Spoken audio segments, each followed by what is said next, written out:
introduce this guy here next to me. This is Alex Vitkin, international business hustler, creator and founder of the Daily Business Hustle Facebook groups. If you're not on there yet, that's one of the few high quality groups. Because fucking Alex here is fucking Gulag concentration camp moderating this group. He's like, you're not pushing any value. So that's pretty sick. And today we thought we're going to mix it up a little bit. We're going to talk about business and marketing, because a lot of people kind of like have been asking me about shit like Max marketing at some point. It's all steroids and paid Instagram followers. Don't forget the paid actresses. And yeah, that's it, I think. And the scam. Don't forget the scam. That's all. Paid actresses scamming and rent your Ferrari, bro. Yeah, how's it going, man? Oh, it's just going well, man. We're here in Kiev. Kiev is fucking awesome. This place has more entrepreneurs than all of Belgium. No offense to any Belgians. Oh, really? I think so. I've met every single person I met here is interested in business. Crazy, because there's no jobs probably or something like that. I don't know. I've only been here 2 days, but every person I met, entrepreneurship. Some of them hustling on the street, as I told you before. I remember that story, but you know, a lot of guys in IT and stuff here. That's awesome. I like that. I never thought about that because the fucking economy is so shit. The local economy. People are like, well, what if I just start an internet business? Yeah. Because my country can go down shit, but my internet business can be thriving. Yeah. And even that, like, if you want to win in life financially, get paid in the West, live in the East. Yeah. Like, get paid in fucking US dollars by a huge economy that is quote-unquote safe. And by safe, I mean there's not some fucking invasion that completely ruins your currency overnight. Whereas nowadays with the United States, you never know. And then live somewhere. Move to some paradise. Move to Thailand or whatever. Like, chill there for like $300 a month. Live in a villa with servants, and have your online business and sell to Americans that have basically like the same amount of money, but they live in a shitty house in the Midwest. Yeah, there's a huge amount of demand in all the Western countries, not just America. I mean, everywhere. Like fucking Scandinavia, Australia, United States, Canada, everything. They all have demand for IT people, basically. So most of the people here, if you go Eastern Europe, they are studying to become IT professionals, whatever they think that means. But usually it's programming and online marketing and stuff like that. But the funny thing is, if you're not from here, you know, if you're not in Kiev, if you're in Switzerland, for example, you can do the same thing with the benefit that you speak a lot more languages, of course. And you have maybe some money, you know, so you can get started with money, so you're not like desperate for like a few dollars an hour. Then suddenly you're at, you can do like $20, $30 an hour if you have some basic skills in marketing or like software development or web development or Facebook ads or something like that. Mert here is asking, by the way, best book on copywriting. I would say Kick-Ass Copywriting Skills. Is that by John Carlton? I don't know. I don't even who fucking wrote know. It, but Kick-Ass Copywriting Skills of a Marketing Rebel. I don't know who wrote it, but my favorite is Brilliance Breakthrough. It's been recommended to me by my friend Matt Cook. He's a genius. Yeah. This is the thing. It's actually hard to get. Like you can't have it on Audible? I don't think so. I usually, like, every time someone mentions a book, I Audible. I'm like immediately just buy it on Audible. And I think this year I read like 30 books. Anyways, keep talking. Keep do your thing, Brad. Yes, basically, I mean, lots of you guys are probably wondering, yeah, you're talking about online marketing and internet business, but how do I actually start? What do I do? Because I've been told that you need all this money, and it's so risky, and you need investment capital. You need this brilliant new idea, and then maybe you have a 1% chance if it's in your DNA. And if Gary Vaynerchuk says it's okay, if he allows you to be in business, then maybe I'll allow it. I'll allow you, right? If he says that, then only then, after working for 10 years, 16 hours a day, and getting gray hair at the age of 32, only then do you have a 1% chance of starting a business. That's kind of the theory that is going around. That's how it was years ago. Not even actually, even years ago, you could be in the real estate business and basically get deals on other people's money if you're smart enough. If you know how to sell. Like, I think the first skill is know how to sell. Yeah. And this is something that is so dear to my heart because it's basically pickup. Yeah. If you know how to sell, you can do anything. You can copyright emails for your business. You can do Facebook advertising. You can get clients. Like, that's know how to sell. And you get better at pickup. Yeah. If you're like, oh, how do I learn how to sell? Well, learn pickup. That helps a lot because you can also have a nice side effect of having hotter women in your life. And it's vice versa. Sales helps pickup. Pickup helps sales. This is a 100% case. So Most true. of the guys that I know that are good at sales, they're much more grounded, and they know what like an objection or rejection, whatever you want to call it. Yeah, They know so these true. things. What's that book called now again? The best copywriting book? Brilliance Breakthrough. It teaches you, kind of reteaches you how to write, and it makes whatever existing skills in copywriting you have a lot more effective. So my friend said it does doubled or matter. tripled his ability to be a good copywriter. Why is And that not on as audiobook, man? Fuck that. It's a rare book. Most people, it's not for most people. It's not one of those like pop science books. It's like very hardcore book. Like the 4-hour work week. Yeah, it's not like that. It's if you want a book like 4 Hour Work Week, then Go out.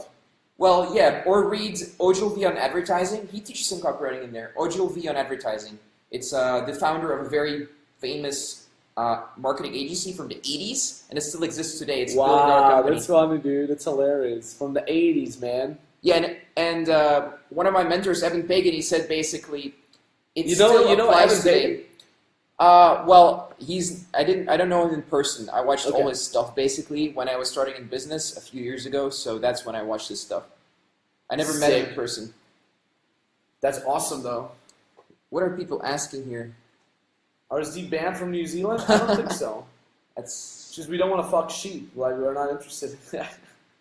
so. I guess one of the things that people are probably wondering as well is like, what is the best idea for business? Have you ever heard that one? Yeah. What is the idea? I don't have an idea. That's the equivalent of what's the best pickup line. Yeah. What's the best idea / what's the best pickup line? And I was like, go out. You know, like execute. Like go out is the pickup equivalent of the business execute. So the thing in business, I have a slightly different theory. So my theory, based on experience, is that if you have an idea as a complete beginner, you're like, hello, I have never been in business, I don't know sales, I don't know anything, but I'm going to come up with an idea. That idea is 99% of the time going to be shit. Like, I'm sorry if I offend anyone here, but it really is the case. It's much better to take someone's idea who's already in business, right? So if someone has a process, if you read the book E-Myth Revisited, right, it's all about processes. It's how What's it most called? E-Myth Revisited. So most businesses, they fail in the first year. There's 75-80% failure rate in the first year. It's quoted from the book. And the ones that succeed, the ones that have 90% success rate, they actually follow an existing business model. So instead of, I like cookies and I'm going to go and sell cookies, it's like, okay, who do I talk to? Where do I get a working business model, a process that I can commit to, follow, and execute every single day, learn valuable marketing skills, and so on. And those people have 90% success rate, as opposed to the guys who are just struggling and trying their own idea from day one. So if I just bought it. you just bought it, Fucking right. that's fast execution, Fucking right, dude. speed of implementation. Yeah. The thing, one guy asked here, what do you think about cryptocurrency investment, bitcoins on trade markets? I don't know anything about currency. Absolutely zero. So I don't invest in stuff that I don't understand. If I understood it, probably it would make me a lot of money, but I don't. I'm really 100% focused on one business right now, and that's all I do. And if I start saying, oh, crypto this, crypto that, 5 different currencies, Forex, an investment, buying gold, storing it in my basement, at the end of the day, I'll just be sitting there with like some cryptocurrency and like some gold, and Like what's 50 happening? 50 half-assed ideas and no money, no execution. Yeah. I have the same, like, because like basically what I'm investing the money in that I'm getting from my programs, I invested in my fucking team. I invested That's smart. in my brand.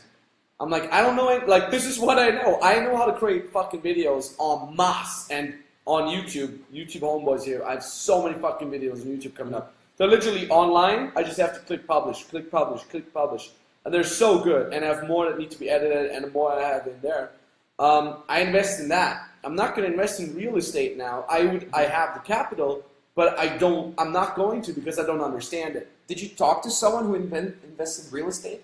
Have you talked to anyone? I checked out Ty Lopez's program. So what I did is I talked to a friend of a friend who's doing millions of dollars of profit every single year from real estate. And he told me how long it takes him to just research one property. It's not going to be an apartment, it's a whole apartment block, right? So just to give you an idea, it takes them 1 year to research one single property. And you need to talk to local politicians, lawyers, and so, because they can just say some law changes and you have to give half of your fucking building to homeless people, for example, right? Yeah. So that can just happen in some countries. So you need to really know what you're doing. So, but that's just one example. There's a million examples like that. And what I've learned from really wealthy people, from guys who are doing millions of dollars in Forex and so on, and real estate, is if you're not going to commit a lot of your time to this, okay, if you're not really going to completely immerse yourself in it, you may as well just keep the cash. You're going to lose less money that way. Because real estate is not automatic money. Yeah, that's what people also think. Yeah, that's why I invest in my brand. I know that. I know my social media shit. And I mean, like, who pays for my assistant? Like, everybody says, like, Max, your videos have gotten so good. Yeah, guess fucking what? Because I hired 2 professional filmmakers. Not a guy with a camera who knows how to use a DSLR. No, these guys are film makers. Mm-hmm. And they cost a lot of money. And then I have places like here, this fucking studio where we can record a lot of videos because it has a nice view. All that costs money. Like, you know how much money costs to travel to a city to give a free tour there? Mm-hmm. Like, people come, like, we have like 100, 200 people coming to the free tour. Like, that's nice, thanks for the free talk. You know how much the venue costs for that evening?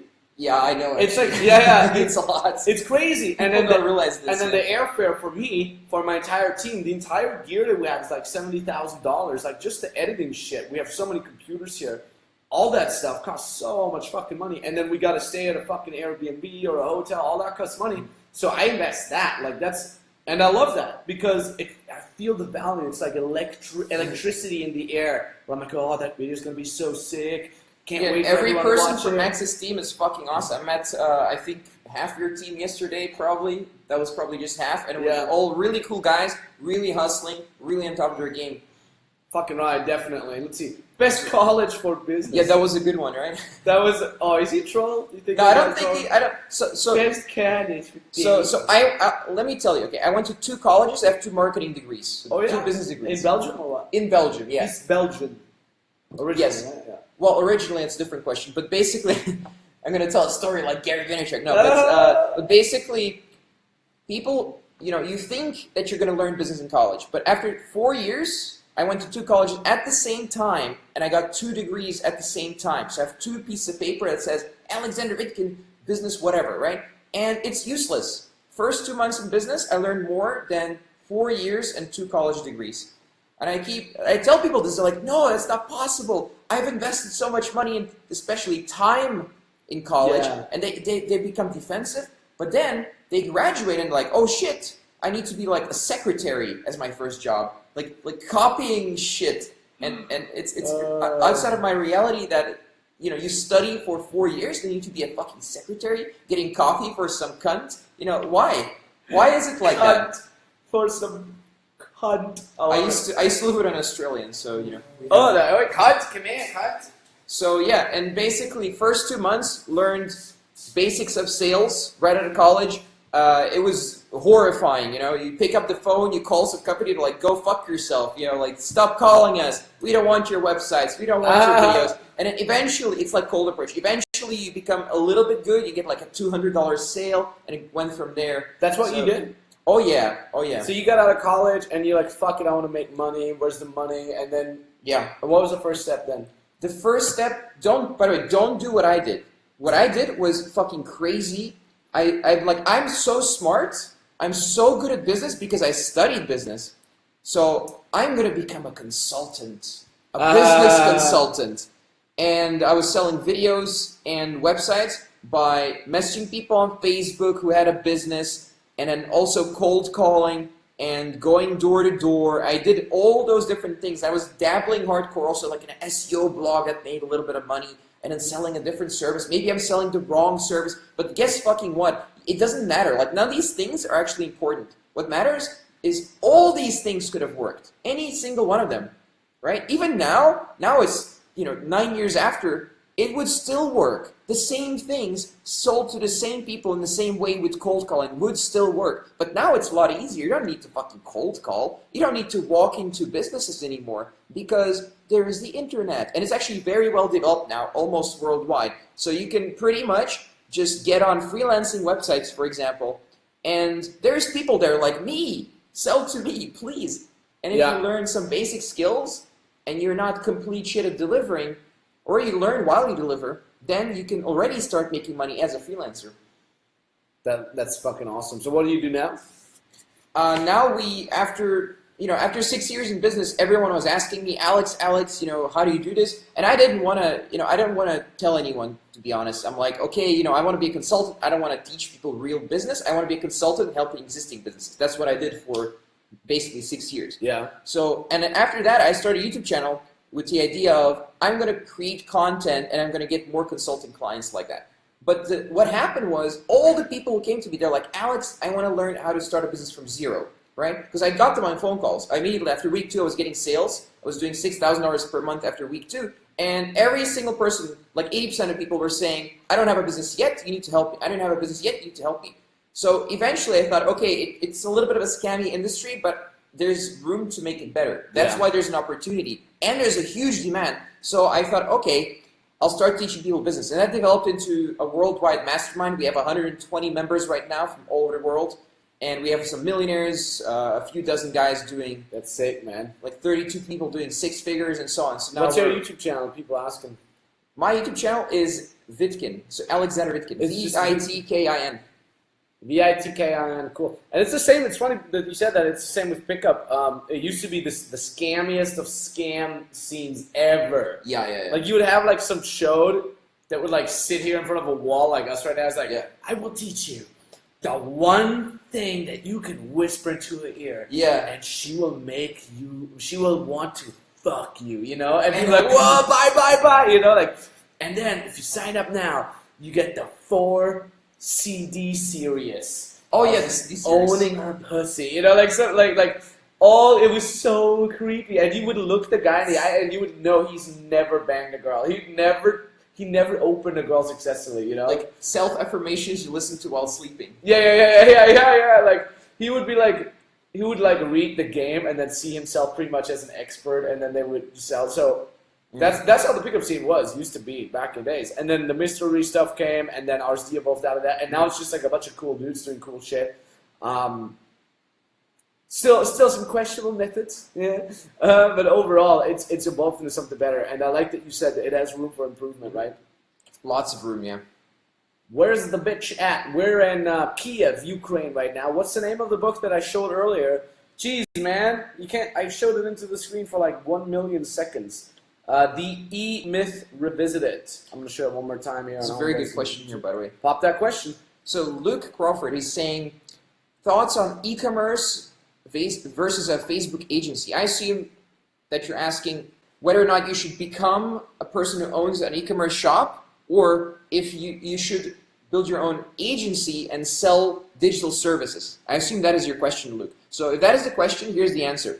So e-commerce, it's very, very profitable if you have a lot of money to invest. If you start e-commerce with zero, okay, everyone that I know who's actually making real money with e-commerce, they don't start with zero. They remortgage their house. Like they get a second mortgage on their house. Oh, really? They borrow money from the bank and so on because they needed to scale it very quickly. If you don't scale e-commerce fast, the competition will kill you because they like, oh, this guy is making $100,000. Let's invest $1 million, drive him out of business, take the whole market. That's what happens in e-commerce. And it's become everyone wants to do e-commerce right now, okay? So it's very profitable. What is it? Define e-commerce. Define e-commerce. E-commerce is selling real goods on the internet and then shipping it to them. Usually it's done via like dropshipper or Amazon.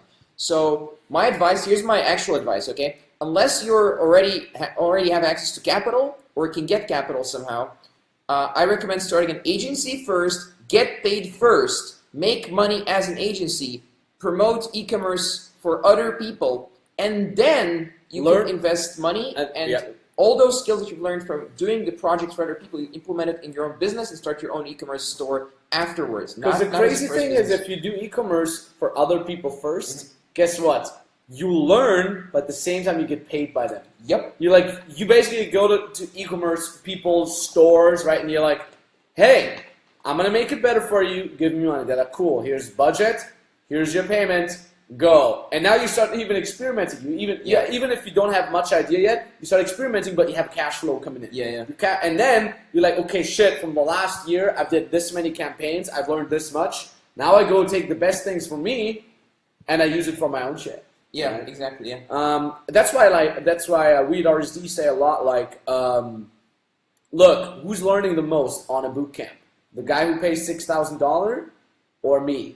I learn the most. Yeah. Okay. I always learn the most because I see how they operate, how they think. I learn a lot about myself. I see myself in that very situation oftentimes, and I learn a fuck ton. It's when here's the thing, like if I teach a boot camp with 3 students, right? They all pay $2,500. That's the price of boot camp. If it's a one-on-one boot camp, they pay $6,000. I don't get a lot of money from that. RSD takes most of it. My team takes most of it. The airfare takes most of it. The whole Airbnb, all the costs are so high that I make so little money off of boot camp that if I would just stay at home, record epic fucking content, blah blah blah, I would make way more money.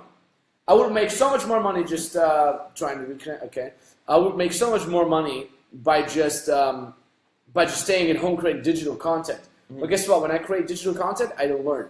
The reason why I'm doing bootcamp is not because of the money. I do it because of the learning experience. Because I'm staying sharp. Because I get literally 10 new fucking ideas. 5 to 10 new ideas per bootcamp. It's one weekend. I'm killing it with a student or 3. I come home. I have 10 new ideas for videos, and I bam, bam, bam, bam, bam. Here's a question, because you said when you teach people that you're learning more. So should everyone become a picker instructor, Max? That's a good question. I think. It's hard. It's getting harder every day because every fucking show is like, oh, I'm going to do some fucking pickup videos. And they basically just rehash what RSD is saying, which is awesome because I'm honored when people are like, oh, this is the stuff I learned from RSD Max or Julia and Tyler, whoever, right? I'm honored. I think it's pretty fucking awesome. But at the same time, I think it's bad ideas because none of these guys has any idea about business. It's always the same. They're good at game. They start getting laid 2-3 times a week, which is pretty good. And then they're like, now I'm going to do the pickup business. But they have no idea about fucking business. Many people are like, I'm really good at this skill. And they want to turn it into a business. I'm really good at pickup. I'm going to create a pickup company. I'm a really good musician. You know how many musicians I know that are so amazing, like genius. They sit down and just knock out a fucking guitar solo. They knock out a riff or whatever the fuck it is, and you're humbled. You're like, this is once insane. a week, right? Yeah. And I'm like, this guy is crazy. But they have no idea how to build a brand. They have no idea how to lead a band, how to manage a band. That's I think the bands that made it, they're better at business than they are at playing music. There's so many bands that are genius, but they have no idea how to market. They have no idea how to lead a band. Nothing, and nobody will ever hear them. Do you know who's the business guy behind the Rolling Stones? No. Mick Jagger. Yeah? The lead singer. Oh, yeah. Dude. He's like 80 years old. He's still on stage. His business is, I think it's $100 million business. So, even more. I think it's more. Should read his book, by the way. There's a book about the band. It's very good. I forgot I'll buy it. No, I forgot the fucking name. No. Oh, Rolling Stones. I mean, you'll find it. Here's the thing.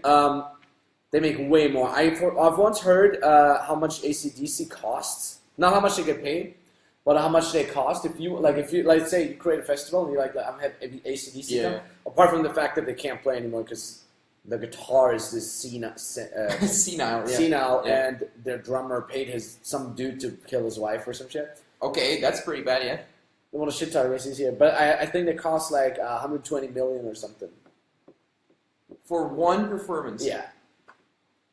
That's so you as an organizer, you have to be okay. We need to sell this much beer, this many tickets. That's just a band, and then you need to have security. Then you need to rent the property. You need fuck tons of permissions and shit. All right. So what do you guys want to know? Please post questions because we can talk here all day, of course. But the primary thing is, of course, to help you and to make sure that your questions are answered. Here's a good one. Thoughts on project management. So I mean, I've always run like agency-style businesses and consulting and stuff like that. So for project management for that type of business, the best thing is to outsource it as soon as fucking possible. That is the best thing. What outsourcing?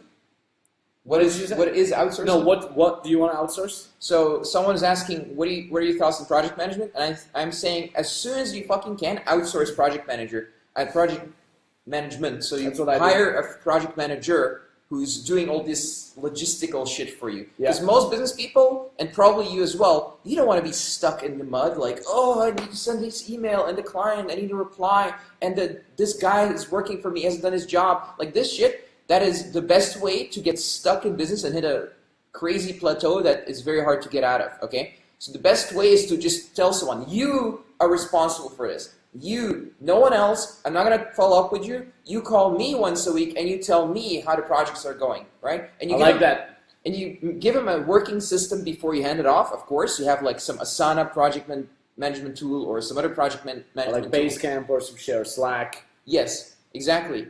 And you just give them like a working model and you say, this is how projects are managed. If you do this well in a project, then you get paid this much. If you do 20% better, you get paid 20% better. And there's like a structure, right? So they're encouraged to work harder, and it's a system that they don't have to invent because you are the business owner, you've invented it, and now you just give it, and they're responsible. It's a smart guy and very like methodical. Like for me, are you methodical, Max? Are you like super methodical? I'm fucking Germanizing everything. That like I also think that's a reason why my brand has been doing so well within RSD. I'm German. There's all artists. Like Julian is a total artist. Owen is a total artist. Like put those guys on stage and they sprinkle the art. Yeah. I can't do that. I'm structure. I'm the guy who I'm good at executing. I'm like, okay, if I hire that guy, I can outsource that. I can make X more videos. So you had to learn, like, force yourself to learn how to like come up with content on stage. No, I was always kind of good at that ranting stuff I'm passionate about. Mm-hmm. But then again, like I always think the others are better. So, yeah, I'm just good at executing, to be honest. Now, some guy was that the book, by the way? Mick Jagger, Phil Norman, 23 Hours. It's the biography. If it's the biography, then it's the right one, yeah. Best-selling biographer offers an unparalleled account of the life of living legend Mick Jagger. I mean, that's like the main driving force behind the band, so it's probably the right book. Thoughts on Ty Lopez's social media agency program? Well, I'm a little bit biased because I have my own social media agency kind of program that I've been running for 3 years already.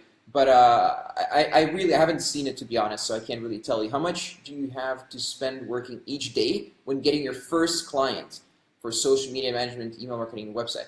If you have a good funnel, if someone taught you a good working funnel that is not cold calling or cold approaching on the street, if it's a good online inbound funnel when people come to you, then I've discovered that it takes around 3 weeks to get your first sale. And how much time? Like 3 weeks, at least 4 hours a day. That is like the magic number there. But of course, if you can spend more, then please do.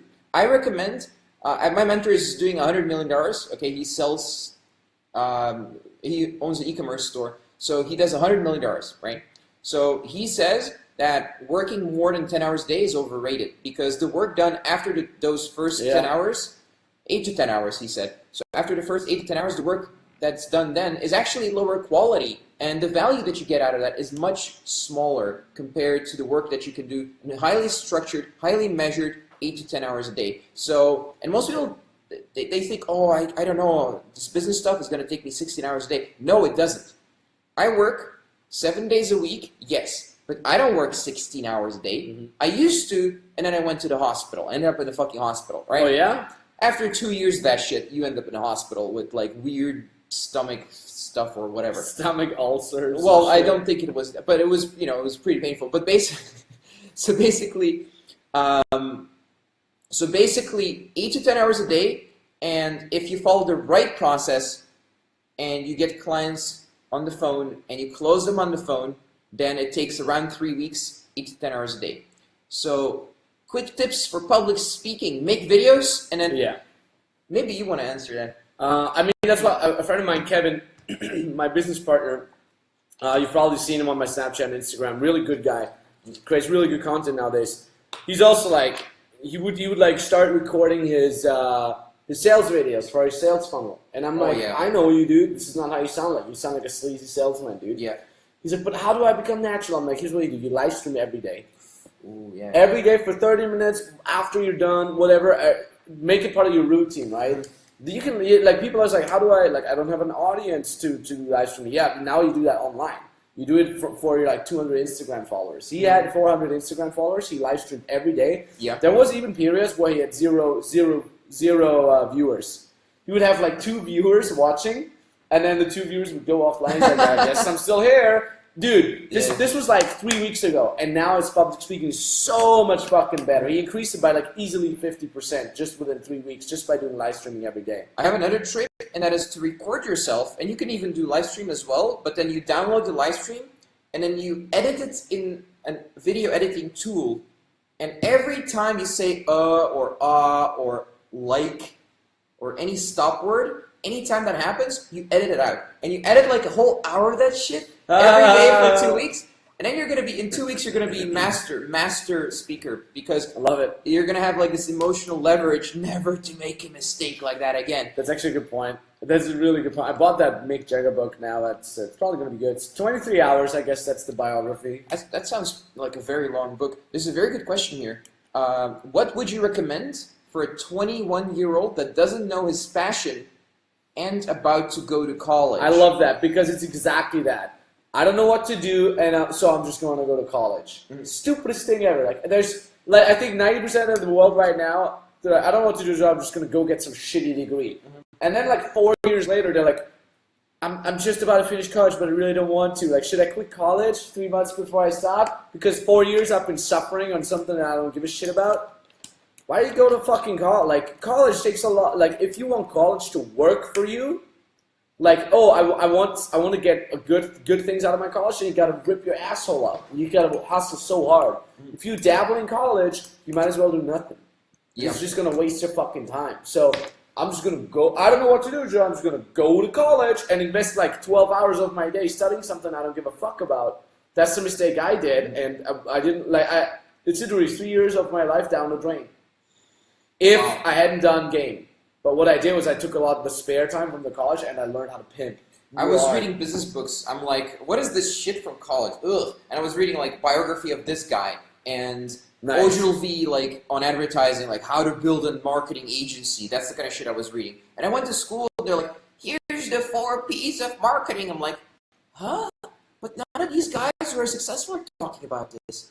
And I didn't like have a conscious realization like that yet. But later on, I realized that, you know, that's what was the kind of conclusion that I came to at the end of college. I'm like, I don't know exactly what I learned, but I think I know business now. And then after I learned actual business skills in the real world, I realized that I didn't learn anything in college. And in fact, I learned more from the books that I read during college that were not on the reading list or whatever. Love it, love it. I mean, it's crazy because, especially in the business backgrounds, there's reasons why there are college professors. They're like, none of the college professors that teaches business actually has a business. Yeah, almost zero. Almost zero of those guys. Zero. Now again, like if you say, okay, you want to become a linguist, you want to become a psychologist, a chemist, go to college, best thing you could ever do. That's where you're at the source. That's where people do the research. If you have a good professor, if you're in a good team, you know, you're at the source of the knowledge. But if you want to like, I want to become free and travel the world and make money in my own business, then don't go to college. Someone told me that he's studied to be an engineer for like, I don't know, 4 or 5 years, something like that. And then in this country, you don't just become an engineer. Oh, no. You need to then go work almost for free for like minimum wage for a year or 2 before you get a license, right? And I'm like, how much do engineers make in your country? $700, $800? Okay. So is that a lot of money for a business owner? He's like, no. So if you were a business owner tomorrow, would you be able to pay someone $800 who has a license, so you don't have to get a license? And he was like, oh shit, I guess you're right. And he spent so many years working towards this magical piece of paper, right, that it was very hard for him to abandon that. But I think he's starting to like see the light now, that all these like certificates and degrees and stuff like that, that's not the actual value. If you're going to actually learn science at college and you want to start a business, like in pharmaceutical business or something like that, maybe it could be worth it, maybe. But then again, you can hire people who study that. And that's what I do, for example. I didn't really study anything complicated. It was business, one of the easiest things to study. So when I want to work with someone really smart, I'm just, okay, who here is an engineer? 150 IQ, 140 IQ engineer. And they work for, they do the work, and I'm like, okay, cool. And then I do the work that's like hiring and sales and marketing, and they do like the technical stuff that I will never understand. That's true. Outsourcing is just big on that, and like you can acquire all the knowledge yourself because you need it for like a 5% part of your business, or just hire someone who does. That being said, you gotta have your hiring skills on point, right? A good friend of mine, shout out to him. I was talking about. He's actually watching right now. He's like, I'm like outsourcing. He's like, yeah, good idea. So he hired a random fucking guy, like off some website, started paying him $1,500. The guy took the money, ran off. Yeah, of course, because he paid up front. Yeah. And then, first of all, if you have a brand, never hire someone outside your brand. Those people are literally, give me the money and they'll do the job for you. Yeah, that's okay. That's okay. But guess what? They're not believing in your brand. They're not. They don't follow you. For them, it's just a job. I don't want people to work in my team to see this as a job. Yeah. I want people to believe in the greater fucking good. I want people to be like, oh, Max, we're going to create this video. It's going to be so good for your brand, So I don't hire people from a random website. I hire people from my Facebook. Yeah, I try that as well. That's the difference. I have a brand. I have like a lifestyle, yada brand. You don't have to. Yours is more business oriented. So I'm curious about your opinion. So what I did is, again, like I have a brand, so I hired straight off Facebook. I had a post on there for like 12 hours. Cinematographer, hard work, This is what you gotta do. Email me. So I knew that everybody who's emailing me believes already in the greater good, because otherwise they wouldn't have followed me on Facebook. Otherwise they wouldn't want to work with me. Yeah. So everybody that works with me now, they're all like, oh, sick, let's create this, let's create that, right? They're helping me even in the creation process. It's not just like a pair of hands that does the work that I'm paying for. But for you, it's a little different, right? So for me, I prefer to also hire in the community of people who kind of already know me, because I don't have to explain as much. And as you said, they're already automatically more passionate, more interested in helping, already have ideas because they've been watching your stuff for a while, and then they're like, I already have some ideas. This makes sense to me. I believe in the cause, right? Interesting book, Tribal Leadership. That's my #1 most favorite book in the world, by the way. Anyone listening to me right now, even if you have a job, read Tribal Leadership. You can make a difference in a billion-dollar company as an employee just by reading that one book. It's crazy. But I'm not going to go into that. So basically, what I do, yes, I try to hire in the community, people who know me, because I have some social media, right? And when that doesn't work out, then I need to go out of the community and I need to trial people out. Most of them fail. I need to try 3 people out and try them for a month, try them for a week, try them for a day, and so on. It's like a whole process that you have to go through. Whereas if you go from your own community, like Max can do, for example, or I do sometimes, then a lot of that work is done for you. So you don't need to be like, I run a YouTube channel. They're like, oh, I'm already watching YouTube videos. Oh my God, can I do this for you? And then you can see if I do a good job, and maybe we could work together. And that's so much better, like, because there's so many people, they just want to like sit down, get a job, and just like, okay, here, I did this. I'm like, okay, would you like to improve this? Like, but I did what you asked. Like, yeah, exactly. Yeah. That's how you know the guy's gonna get fired. Yeah. Fuck these guys. Or the best thing for your guys, the best thing is they're getting rejected, because that's part of the game. So when you give them feedback, they're not gonna be like, oh, I feel so hurt right now. They're gonna be like, oh, okay, cool. Thank you for the feedback. I'll improve it. And then that's the good thing about guys who are into pickup, right? Yeah. So a lot of people outside of pickup, like guys who don't do this type of stuff, they don't develop themselves socially. You give them feedback. It's so crazy, man. It's so crazy. You give them feedback and they freak out. Oh, feedback. It's like, I thought I graduated school. Why am I back at school? That's the thing. Like if you come from a pickup context, and I'm talking about a real pickup context. I'm not talking about like I've read the game, and then for 12 years I've read books, but I've never approached. I'm talking about a guy who literally commits like at least one summer of going out, grinding it out every day, getting rejected.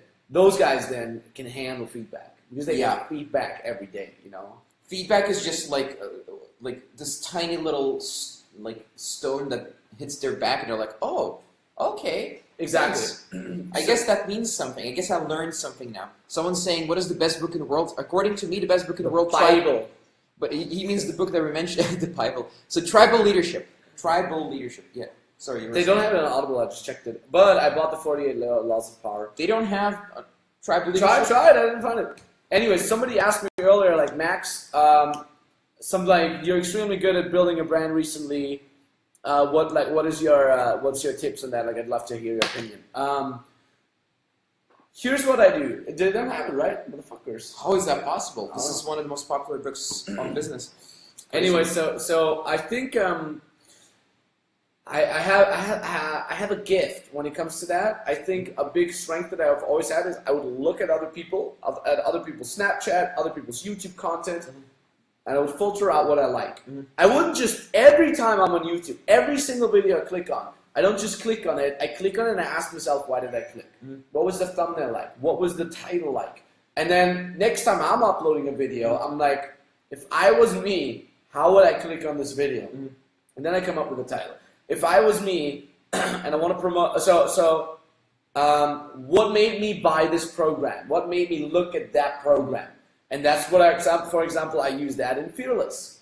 Right? People say, oh, Fearless, it has been doing so well. Why? Everybody's talking about it. Because all I did was look at the best ideas that I saw in others. In people like Ty Lopez and Gary Vee. I'm like, why did I watch the 1-minute Ty Lopez video now?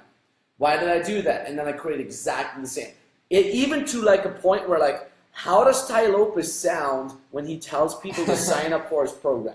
So how does he sound? I want to know. Like literally, he's always like, yeah, so you can click this button right here. There must be a button somewhere there. He's never bought in. Yeah. Because here's what the salespeople try to do. Like, okay, click this button right now, and boom. And I was like, he's trying to hard. But Ty Lopez was always like, yo, here's a bunch of reviews. It's pretty good. So you can just swipe up now, I think, and then there must be a button somewhere, and I'll see you in the website. He knows where the button is. Exactly. Yeah, and I'm like, you Ty Lopez, man, you know where the goddamn fucking button is, bro. You like fucking meticulously putting the button at the perfect spot, you know. But he's always acting like he's not bought in, and that actually sounds really well. And I always learn. I look at a fucking TV commercial about like fucking baby powder, and I'm like, okay, why does this sound like a good product? What makes it sound like that?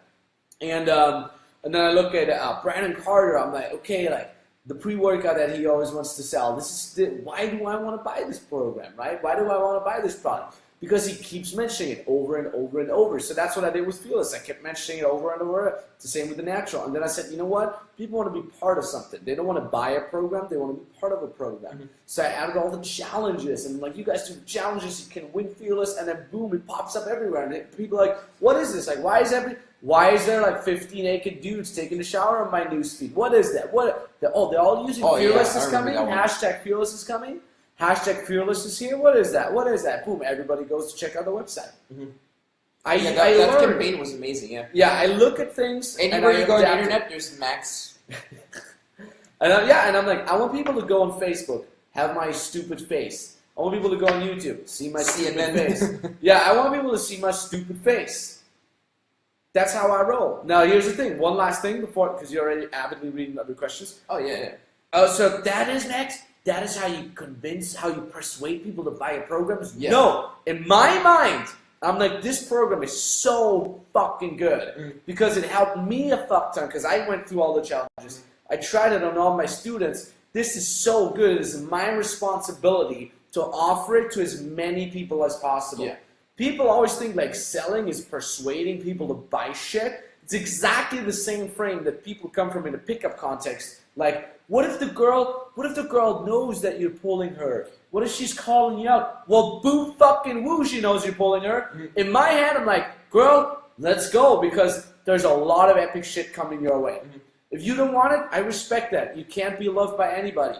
But it is my responsibility to pull this girl because I know I'm the best choice for her right now.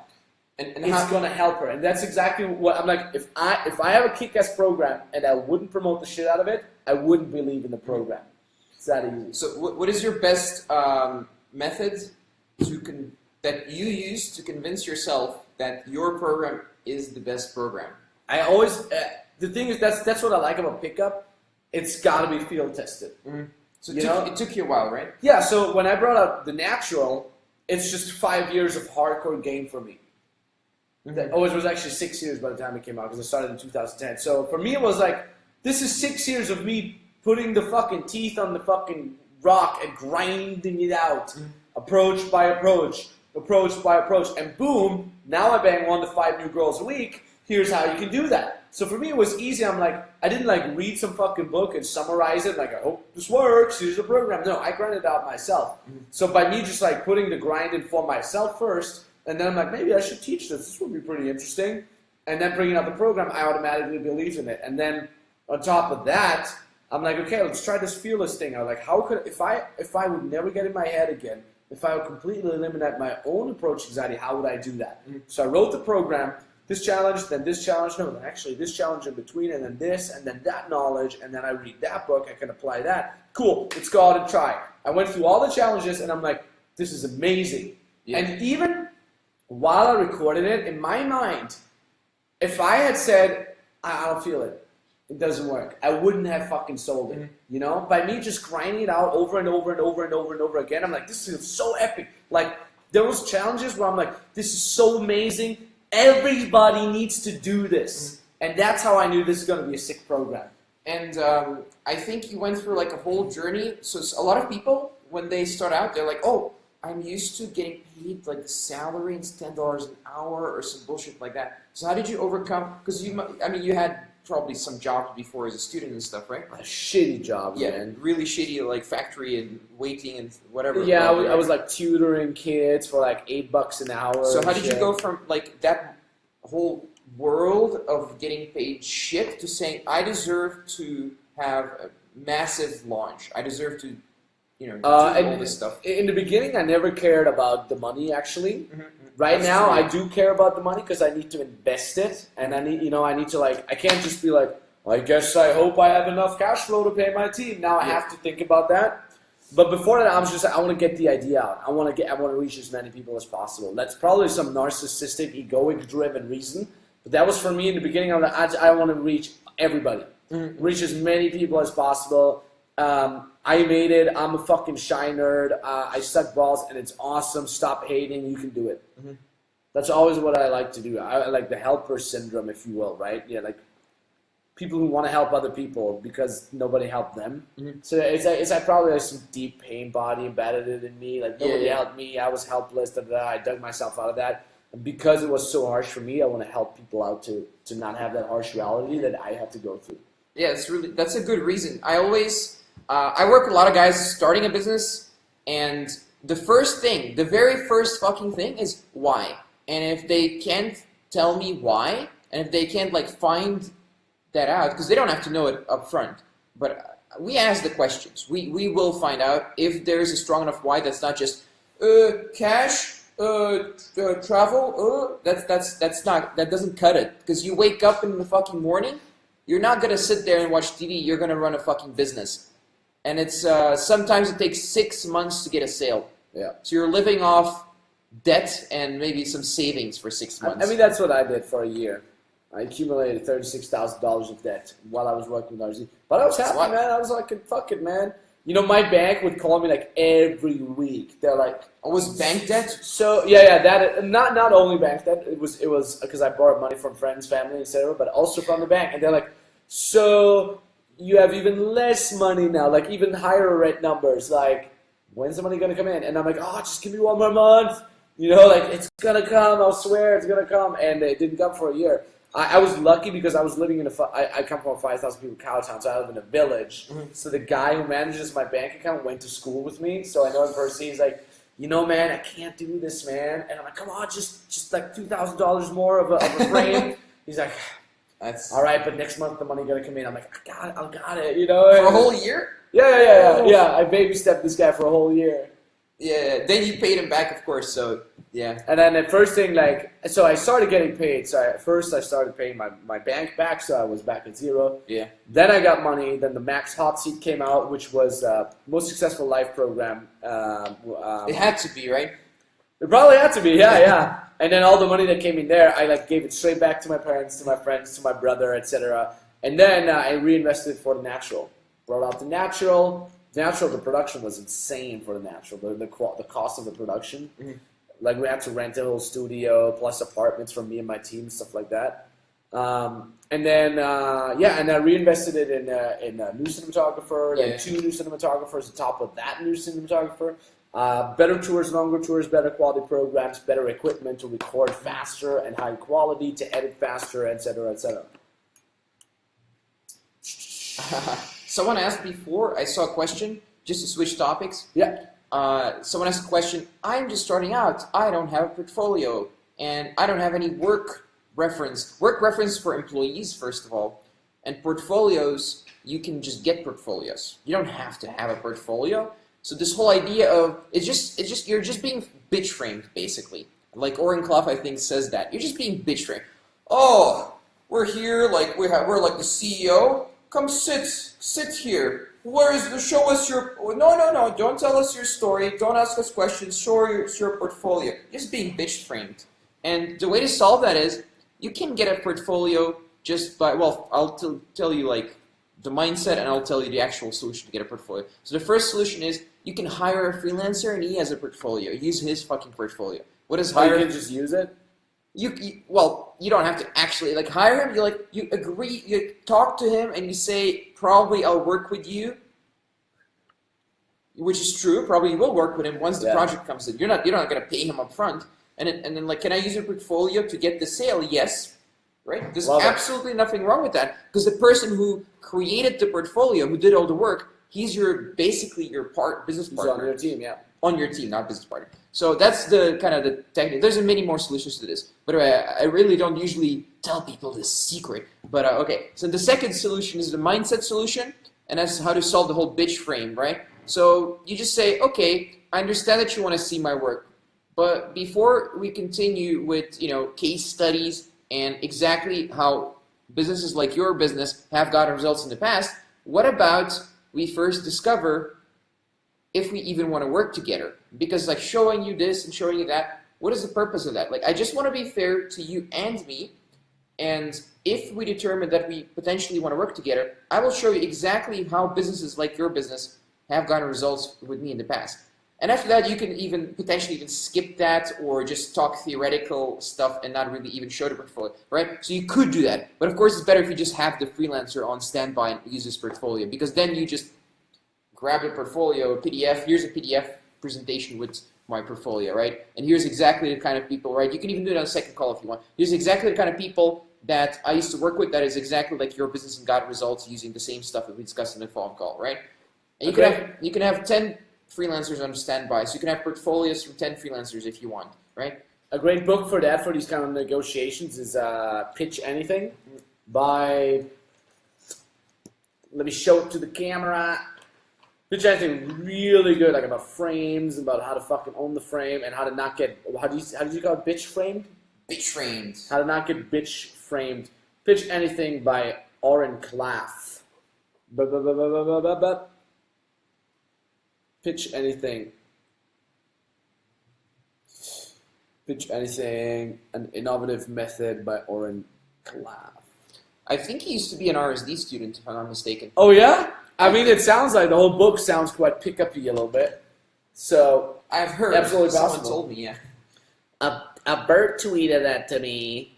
Holy shit, Alex, thank you. Thank you, Alex. Guys, I just finished I can't read your name, by the way, but I finished my 12-hour workday as a cab driver, and it's so cool catching you before I go to sleep. By the way, here's the thing, okay, I'm not going to read the rest because it's very long, but basically, here's my advice to you, okay? You're in a car for 12 hours. What do most cab drivers do? They sit in the car for 12 hours, curse, and get angry at the passenger, especially in Eastern Europe, no offense. And here's what they could be doing. They could use the 12 hours, all the money they make, just spend it on fucking Audible or something, or pirate some books or something. I don't condone pirating, but I imagine someone would. And read books, audiobooks, just listen to audiobooks the whole fucking 12 hours. Yeah, and so after true. a week, you're never going to have to be a fucking cab driver ever again. Maybe not after a week, but after a few months of listening to... It's so true. Like, you sit there, you curse, you're mad. Like, even like, and by the way, someone says, is this why you created Fearless in Kiev? I didn't create it in Kiev. I created it all around the world. I was traveling while I recorded the program. And the moment it was done, I actually moved to Kiev. But on a side note, this is like, we have a nice view. We're here on the 28th floor, and you look down to all these people stuck in traffic every day. Every morning I get up and meditate, I see all these people stuck in traffic. And I know for sure that 99%, if not 100% of those people down in traffic listen to the radio on their fucking phone, on fucking Facebook while they're waiting at the traffic light, whatever. I'm like, dude, if you commuting to your work an hour a day, a half an hour a day, listen to a fucking audiobook while you do that. Yeah. People are like, I don't have time, I have a 9-to-5 job. Cool. How do you go there? How long does it take you to go there? What do? You stare at my fucking phone, hate my life? Oh, well, sorry for you, bruh. How about you read an audiobook? If you're stuck in traffic for 30 minutes a day, 30 minutes there, 30 minutes back, that's 60 minutes where you could read an audiobook. Now, if you listen to the audiobook in twice the speed, you get 2 hours of reading per day in without even touching a fucking book, without ever sitting down. You sit in your fucking car and you just get the fucking millionaire, the guy who's a millionaire who wrote a book, he's just talking to you for a fucking hour a day. He's mentoring you. By fucking Elon Musk. Exactly. Something. So, and what I did, I had an internship, okay, college internship. And just sitting there, and it's literally copy-paste work. Like the most bullshit thing that maybe you have done once in your life, I think, Max. Like I did exactly almost the same thing. And it's just copy-paste for a whole month.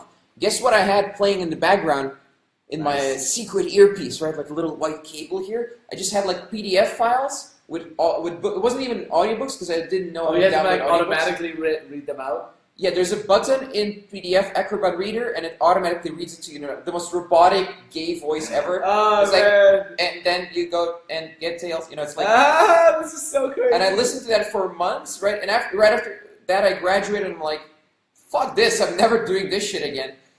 I would say to just kind of like slowly start wrapping it up. If you like, I have a 9-to-5. I had no idea. I went to college. I have no idea about business. How do I start? I think the 2 best books to start rewiring your brain into starting to thinking like a business person, to start to see the opportunity costs of a 9-to-5 job and have you realize the upsides of having a business and the freedom that comes with it. 2 books by the same author, M.J. DeMarco, The Millionaire Fastlane. That teaches you like, okay, this is a 9-to-5. You'll never get fucking rich. Wake the fuck up. This is the freedom that comes with a business. M.J. DeMarco, The Millionaire Fastlane, and his new book, which is M.J. DeMarco, like 15 years later, 10 years later, something like that. I forget. It has a different name, but there's only 2 books that he wrote. Yeah, but it's like 10, 15 years later, and he's mad. And yeah. I love that. That book is called Unscripted. Oh, you have it here, yeah. Yeah, so M.J. DeMarco, The Millionaire Fastlane, and then M.J. DeMarco, Unscripted. He's like angry that it went downhill with society, right? Yeah, he's shitting on college, he's shitting on SJWs, he's shitting on social media, he's shitting on people going out, eating at a restaurant instead of hustling. I listened to that, I'm like, I found my new god. So if you want to start out, M.J. DeMarco, Unscripted, and M.J. DeMarco, The Millionaire Fastlane. Blast that shit on your way to fucking college. Blast that shit while you're waiting at the doctor's office to check your STD. Blast that shit for the rest of your life. Even when you're sitting there fucking cooking, instead of just cooking, like I hate my life, blast a motherfucking audiobook. I'm blasting an audiobook when I wait for the goddamn elevator. Anything that lasts longer than 30 seconds, phone out, earphone, bam. Value. Like inset. Yeah, inset. Excuse me, you're boring. Let me go back to MJ DeMarco. That being said, do you have anything you want to say? Anything lastly? We've been going for an hour. I mean, another book, E-Myth Revisited. So, very related to... What's it called? E-Myth Revisited. We talked about it before. So, it's very related to what MJ DeMarco says. So, like, it could be like a triplet, Like, those 2 books and E-Myth Revisited should be... Everyone should read it who graduates primary school. There you go. And even people who don't want to do business. That's epic. So they know how stuff works. Love it. That being said, thanks for being here, Alex. Alex Witkin, the true hustler. Can they join your group? Or do they have to? The group, they just can add try. me on Facebook. Just send me, like, look, just Witkin on Facebook. Just VITKN, and you just click add friend. Just do that. and that's enough. You'll see all my best stuff I post myself on my profile on Facebook. That's like my number one spot right now. Love and it. Also YouTube, I guess. But and how can they find you? Like the guys who may not know you yet. RSD Max. Yeah. RSD Max on Facebook, Yeah. on YouTube, on Instagram, on Snapchat, on Twitter. GG. Everywhere. Thanks so much for watching, guys. You guys are the best fucking audience because you're the RSD audience. We love you. And yo, I'll be doing live streaming soon more again, so it's gonna be sick. We're gonna have some sick hangout sessions. Thanks, Alex, and Facebook logging out. GG.